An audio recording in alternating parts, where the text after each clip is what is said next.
My name is Samantha Pierce.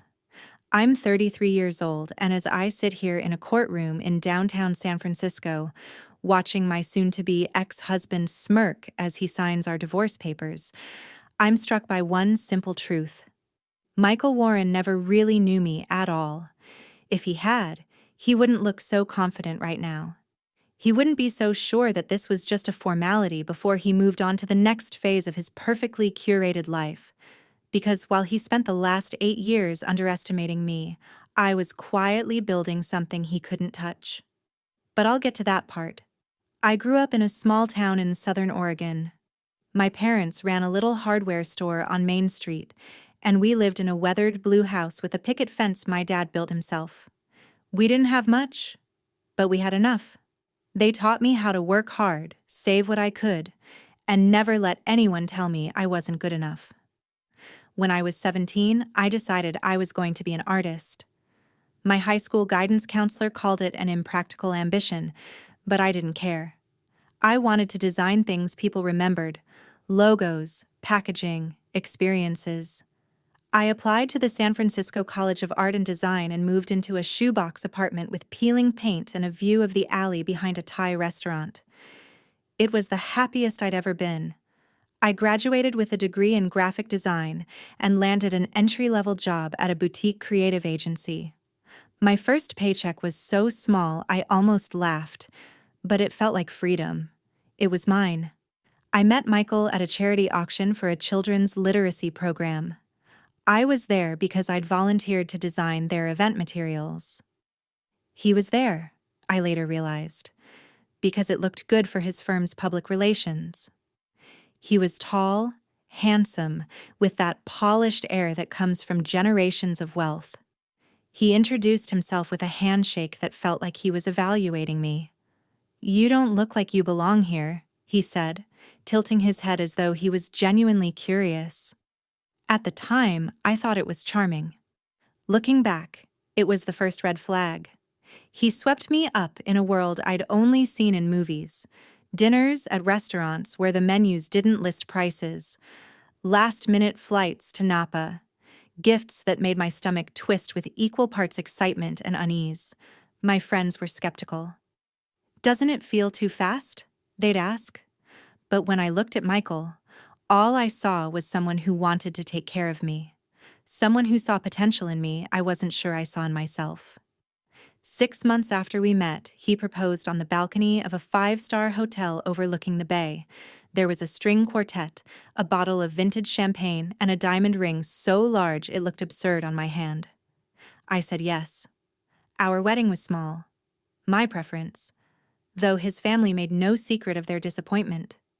His mother, Marilyn, cornered me after the rehearsal dinner and said in her icy way, "A modest ceremony for a modest girl." I should have known then that I'd never really be part of their world. After the honeymoon in the Maldives, we moved into Michael's luxury condo overlooking the Embarcadero. Floor-to-ceiling windows, marble countertops, curated art that cost more than my college education. I tried to make it feel like home. I hung framed photos, put bright cushions on the gray sectional, planted succulents on the balcony. But Michael preferred everything stark, neutral, untouched. "This isn't a dorm room," he'd say when I tried to add something personal. At first, I told myself it was just an adjustment. Two people from different worlds trying to build a life together. But gradually, the little comments chipped away at me. He called my job "your little design hobby." He questioned every purchase I made. He insisted on approving my credit card statements for budgeting purposes. I didn't realize how much of myself I was giving up just to keep the peace. In public, I played the role of the polished wife. I smiled at his colleagues' jokes. I dressed in the clothes Marilyn recommended. Safe, classic, expensive. But inside, I missed the girl who'd been so sure of herself, the one who'd left Oregon with a suitcase full of sketchbooks and big dreams. Sitting here in this courtroom, I wish I could go back and tell that version of me. Don't trade your voice for security, because it's a trade you'll always regret. And someday, the price will come due. The first year of marriage was a blur of glittering parties, weekends at Michael's family's vineyard, and long stretches alone in the condo while he worked late. He'd text me from boardrooms and business dinners, saying how much he missed me. But when he finally came home, he was distant, already scrolling through emails before he'd taken off his coat. At first, I told myself it was normal. This was what success looked like. Sacrifice, long hours, total commitment. I tried to fill the empty spaces with my design work. I'd sit in my little corner of the living room, headphones in, working on freelance projects after my agency job ended for the day. Michael didn't mind, as long as it didn't interfere with our social calendar. "You don't need to work yourself to exhaustion," he said once, glancing up from his phone. "I make more in a month than you'll make in a year. Let me take care of you." He said it like a kindness, like a gift. But it felt like a warning. His mother, Marilyn, never missed an opportunity to remind me that I was out of my depth. One afternoon, she dropped by unannounced while I was working on a logo for a friend's bakery. She walked through the condo, her heels clicking on the polished floors, and finally stopped at my desk. "This is cute," she said, picking up one of my sketches between two manicured fingers as if it might stain her. "But isn't it time you focused on starting a family?" I forced a smile. "I'd like to, eventually, but my career is important to me." She tilted her head, studying me like I was a curiosity. "Michael deserves a wife who can prioritize their home." I said nothing. But later, when I told Michael what she'd said, he shrugged. "She's old-fashioned," he said. "Don't take it personally." But the message was clear. No matter what I accomplished, it would never be enough. Over time, the condo became more like a showroom than a home. Every object had been chosen by Michael, or, more often, by his interior designer. The art on the walls was expensive but impersonal. Even the bookshelves were staged with books no one read. I tried, in small ways, to push back. I hosted dinner parties with my colleagues from the design agency. I bought bright ceramic bowls from a local artisan and put them on the kitchen island. Michael tolerated it, at first, but gradually the criticisms began. "Graphic design is so common," he said one evening, swirling a glass of wine. "You have the potential to be exceptional. Why waste it on branding for bakeries and yoga studios?" It wasn't a question. It was a verdict. Still, I couldn't bring myself to give it up.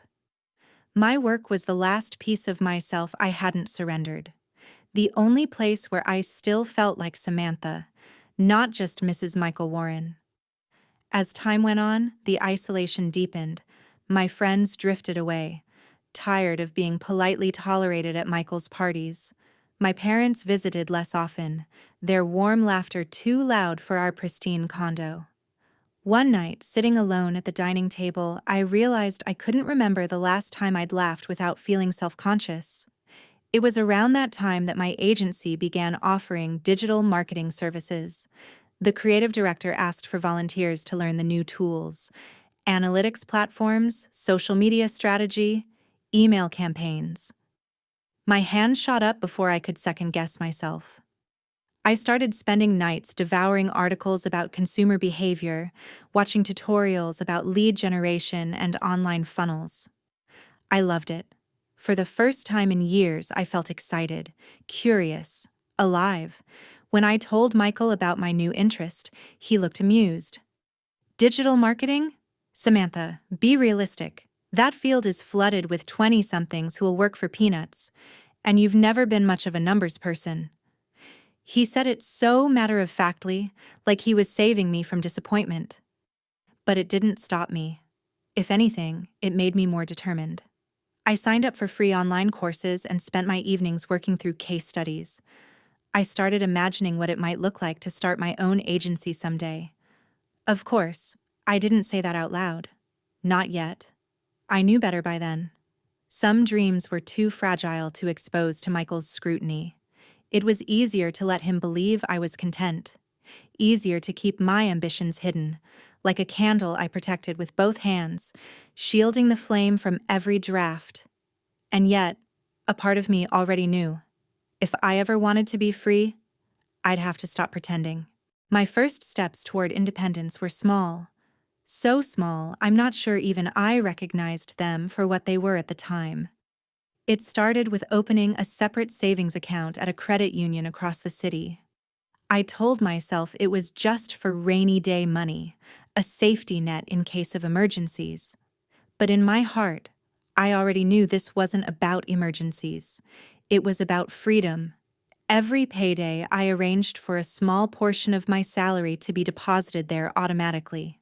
Just enough that Michael wouldn't notice when he skimmed through the statements. While he spent thousands on Italian suits and Michelin-starred tasting menus, I was quietly accumulating the resources I would need to escape. The more I learned about digital marketing, the more confident I became that I could build something on my own. I was working 60-hour weeks at the agency, days filled with design projects, nights spent learning about conversion rates and search engine optimization. Michael didn't pay much attention.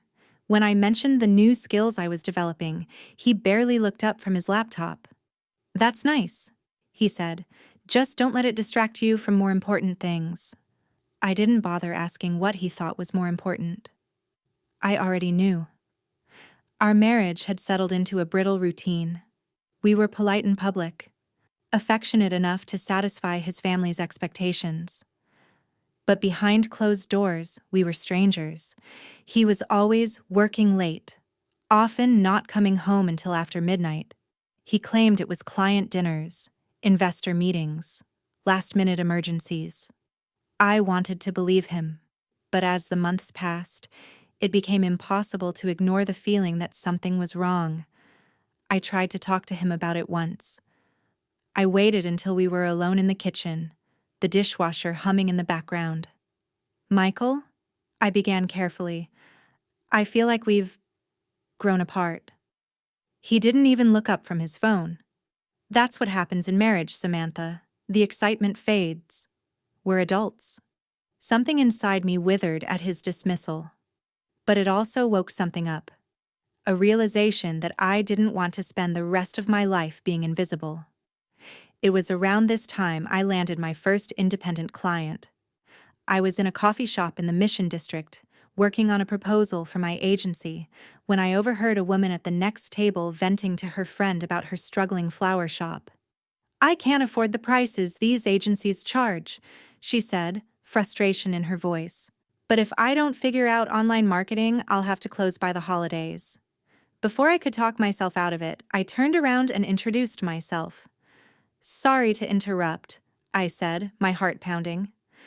"I'm a designer and digital strategist. If you'd like, I'd be happy to help you. For a fraction of the usual cost, I'm building my portfolio." Her name was Marisol, and she was wary at first. But after I showed her some examples of my work and explained how I could set up her social media and email campaigns, she agreed to give me a chance. I worked on her project late at night, after Michael fell asleep, sitting at the kitchen counter with my laptop glowing in the dark. Within 2 months, her business was thriving. Online orders doubled. She hired 2 part-time employees. The day she called to thank me, I went into the bathroom, locked the door, and cried. Not because I was sad, but because it felt like I had finally done something that mattered. After that, word spread quickly. Marisol referred me to a local boutique owner, who referred me to a yoga studio, and so on. I knew I couldn't advertise openly without risking Michael's suspicion, so I built a discreet website under my maiden name, Samantha Brooks Creative, and conducted most business via encrypted email and phone calls I took during my lunch breaks. Every time a payment came in, I transferred part of it into my hidden account. My balance grew, little by little, until it reached a number that made me feel less trapped. It wasn't just about money. It was about proving to myself that I could survive without him. That the girl who'd moved to San Francisco with nothing but a suitcase hadn't disappeared entirely. The cracks in my marriage widened further when Michael started coming home smelling of unfamiliar perfume. Once, when I asked him about it, he didn't bother to lie. "Clients," he said with a shrug, like that explained everything. I wanted to scream. Instead, I smiled and said nothing. I knew better than to tip my hand before I was ready. By then, my business had grown too big to manage entirely on my own. I rented a tiny co-working space downtown, a converted loft with battered floors and mismatched desks. Michael assumed I was working extra hours at the agency. He never questioned where I was, never asked why I was happier, more energized, more like myself. He was too busy arranging his secret life to notice that I was building one of my own. I often think about those months as the calm before the storm, a time when everything looked normal on the surface but was already shifting beneath our feet. I didn't know it then, but the moment of truth was closer than I ever imagined. And when it came, it would change everything. Looking back, I don't think I was surprised when the truth finally surfaced.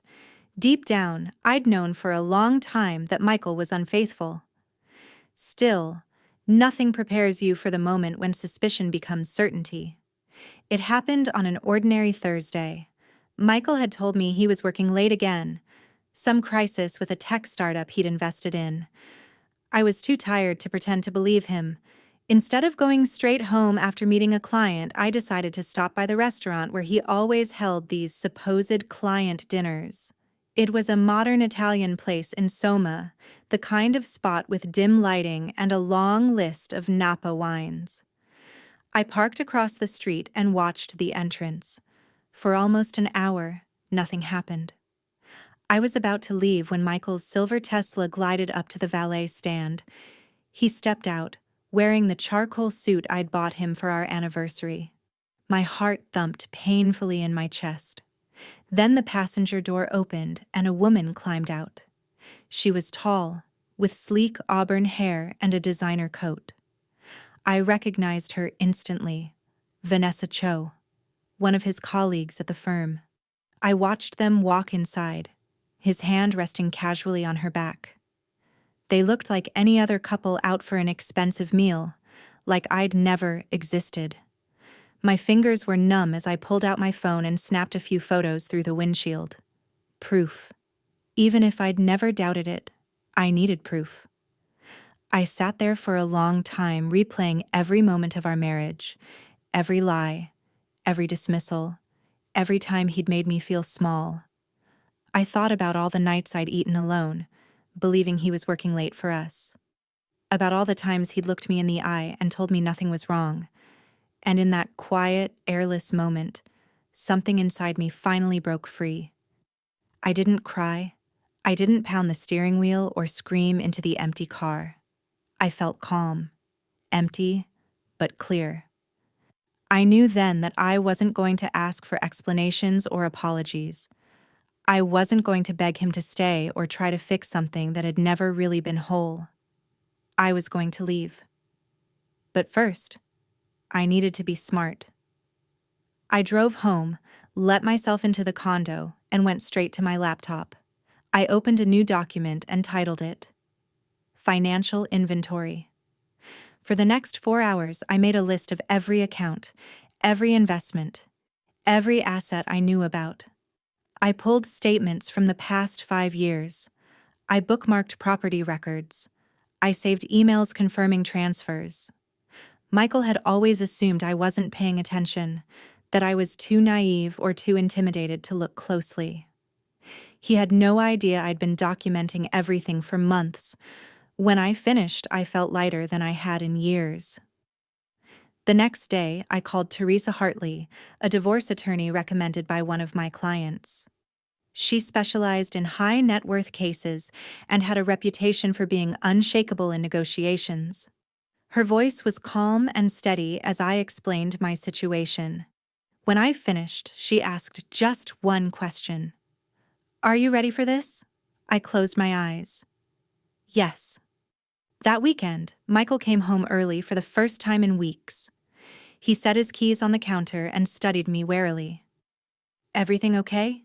he asked. I smiled. "Of course." He seemed relieved, like he'd dodged a bullet.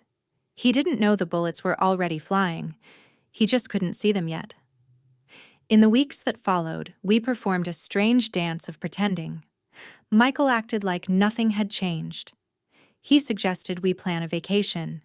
He brought me flowers once, a bouquet of lilies that made the whole kitchen smell like a funeral. At night, while he slept, I moved important business documents to an encrypted cloud storage. I closed contracts with 2 new clients, contracts that would triple my income in the next quarter. I met with Teresa every Thursday, reviewing strategies, discussing contingencies. She showed me how to gather evidence of marital assets, explained the process of equitable distribution, and prepared me for the fight ahead. "You're doing incredibly well," she said after one meeting.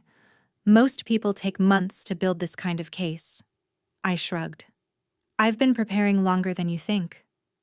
One evening, as I was sorting paperwork in the guest room I used as my office, my phone buzzed with a text.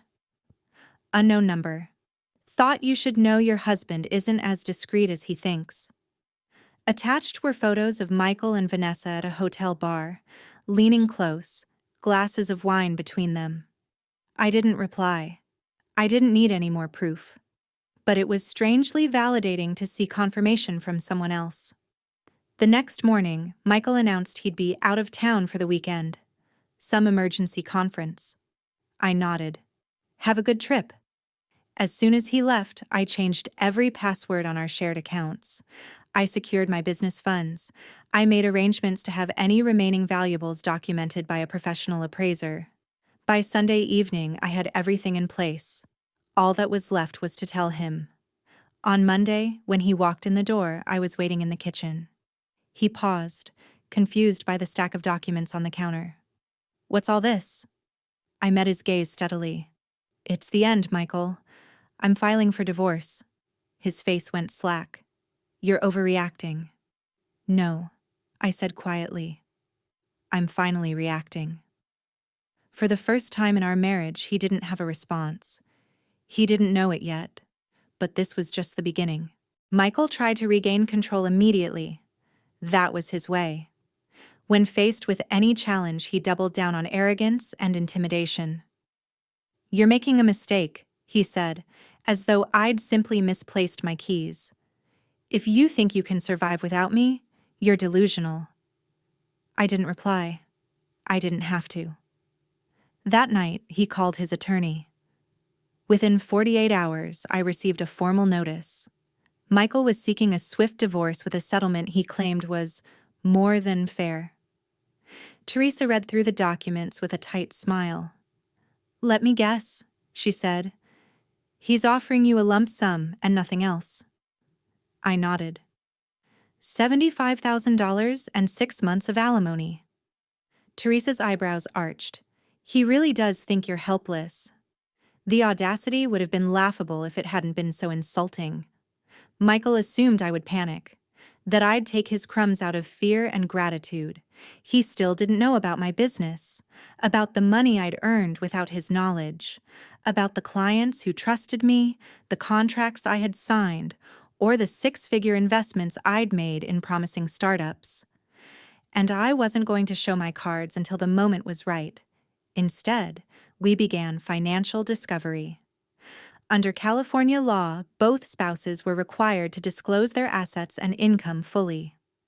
Michael's lawyer dragged his feet, filing delays, producing partial statements, and pretending ignorance when Teresa pressed for more information. "Standard tactics," Teresa assured me. "He thinks he can wear you down." But he didn't realize I was already prepared for this fight. While Michael was busy trying to stonewall, I produced years' worth of records, statements, receipts, copies of joint account transfers. Teresa methodically compiled every detail piece by piece, constructing a clear picture of marital finances. Michael underestimated me, but more importantly, he underestimated Teresa. She was patient, unshakable, and quietly relentless. And with each passing week, I grew stronger. Outside the courtroom, Michael turned the social screws. He told mutual acquaintances that I was unstable, that I'd become obsessed with work, that I was cold and ungrateful. I heard stories of his narrative from all sides, how he was the devoted husband, how I'd driven him away by refusing to start a family. At first, it hurt. I won't pretend otherwise. It felt like another betrayal layered on top of everything else. But over time, the sting dulled. I realized that anyone who accepted his version of events without asking me didn't deserve a place in my life anyway. While he spun stories, I kept building. My business grew faster than I'd dreamed. I landed a contract with a regional retail chain that wanted me to overhaul their digital strategy. The deal alone was worth more than Michael's entire proposed settlement. I worked late nights in my co-working space, quietly transforming my side hustle into something bigger than I'd ever thought possible. Each success was a silent defiance of every time he'd called me unambitious. A few weeks before our final court date, Teresa called me into her office. She gestured for me to sit, her face composed. His lawyer finally produced the rest of the disclosures, she said. There are offshore accounts, significant ones. My stomach turned. He always insisted everything was above board. Teresa nodded. Well, it wasn't. It was almost satisfying. Confirmation that his entire empire was built on secrecy and half-truths. But mostly, I felt exhausted. I didn't want revenge. I just wanted to be free. When our day in court finally arrived, Michael sauntered in like a man who already knew he'd won. He wore an immaculate navy suit and a smirk that told me he still believed this was all theater. His lawyer began with a rehearsed speech about how Michael had provided me with an exceptional standard of living, how I had limited income potential, and how a modest settlement was in everyone's best interest. I sat motionless, hands folded in my lap. Then it was Teresa's turn. She stood, calm as ever, and began to dismantle his case. She presented evidence of the hidden accounts. She detailed the transfers, the expenditures, the investments made with marital funds. She read excerpts of emails in which Michael explicitly instructed his accountant to keep assets off the books. For the first time, Michael's composure faltered. Then Teresa turned to me. Your Honor, she said, my client also has financial disclosures to submit. She handed the court clerk a thick folder. Inside were the records of Samantha Brooks Creative, my growing firm, complete with contracts, income statements, and valuations. The judge read in silence, her brow lifting in surprise. When she finished, she looked up. Mrs. Pierce, do you confirm these records? I lifted my chin. Yes, Your Honor. Michael's head snapped toward me. For a moment, he looked like he might be sick. You built a business, he said hoarsely, as if the words didn't make sense. While you were living off me? I met his gaze evenly. While you were living a lie. The judge cleared her throat, cutting the tension. Thank you. The court will take a brief recess before I issue my ruling. As we stood, Michael leaned toward me, his voice low and raw. You planned this. No, I said quietly. I survived this. And in that moment, for the first time in 8 years, I felt free. When the judge returned, the courtroom went still.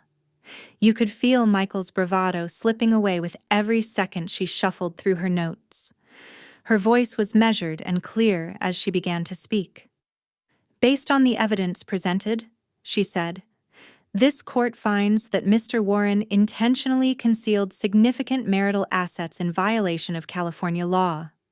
In light of this, and considering Mrs. Pierce's documented contributions and independent income, the division of assets will be adjusted accordingly. Michael stared straight ahead, jaw clenched so tightly a vein pulsed in his temple. The judge continued, each sentence dismantling the future he'd believed was guaranteed. The court recognizes Mrs. Pierce's business as separate property. As it was established without material support from Mr. Warren, she said. Accordingly, it shall remain in her sole possession. I held my breath as she read the valuation. Nearly $3 million, a number that represented thousands of hours I'd poured into that little company in the shadows. Michael turned to look at me, as though he were seeing a stranger. He wasn't entirely wrong. The woman who had once clung to his approval didn't exist anymore. When the judge finished, she set her papers aside and looked at me. Mrs. Pierce, she said evenly, you've conducted yourself with diligence and restraint throughout these proceedings. I hope you find peace and success moving forward. I swallowed the lump in my throat. Thank you, Your Honor. Michael's lawyer looked like he was trying to disappear into his suit jacket. Michael didn't say a word as the judge adjourned the hearing. He just stood there, motionless, as though he couldn't quite process what had happened. I gathered my things slowly, savoring the moment. For years he'd made me feel small. Today I'd proven, mostly to myself, that I was anything but. As I walked out of the courtroom, Teresa fell into step beside me. She didn't say much, just rested her hand lightly on my shoulder. You did this, she said simply. Be proud. I was.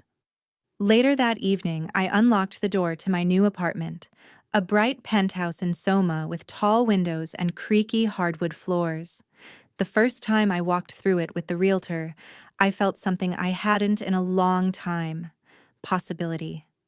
Every detail was mine to choose. The paint colors, the mismatched furniture, the books stacked in every corner. No one was there to roll their eyes or call it clutter. I poured a glass of wine and stood at the window, watching the lights flicker on across the city. For the first time in years, I felt like the girl who had arrived here at 22, determined to build a life on her own terms. Over the next months, I watched my company grow faster than I'd imagined possible. The contract with the regional retail chain led to new opportunities, national brands, speaking engagements, and features in business magazines. I hired my first employees, signed the lease on a real office, and finally, allowed myself to be proud. And with the success came something else, a desire to give back. I launched the Clarity Project, a nonprofit dedicated to teaching women the basics of financial literacy and entrepreneurship. We offered free workshops, mentorship programs, and grants for women leaving controlling relationships. Every time I spoke to a group of women, I saw some version of my younger self in their faces, hopeful, uncertain, quietly determined. I always told them the same thing. Your worth doesn't come from someone else's approval. It comes from knowing who you are and refusing to let anyone convince you otherwise. A year after the divorce was finalized, I ran into Michael at a fundraiser. He looked older somehow, like the constant effort of maintaining appearances had finally caught up to him. He approached me slowly, hands in his pockets. You look different, he said. I am. He hesitated, glancing down at his shoes. I hear your business is doing well. It is, I said simply. He nodded, his gaze flicking up to meet mine. I underestimated you. I didn't smile. I didn't thank him. I didn't owe him that. I know, I said. Take care, Michael. I turned and walked away without looking back. That night, I went home to my apartment full of books and plants, and the quiet peace of a life I'd built myself. My life isn't perfect. It never will be. But it's mine. Messy, vivid, authentic. And that's worth more than any polished illusion Michael ever tried to sell me. So if you're watching this and wondering whether you're strong enough to start over, let me tell you, you are. Sometimes the greatest gift is the chance to become who you were always meant to be.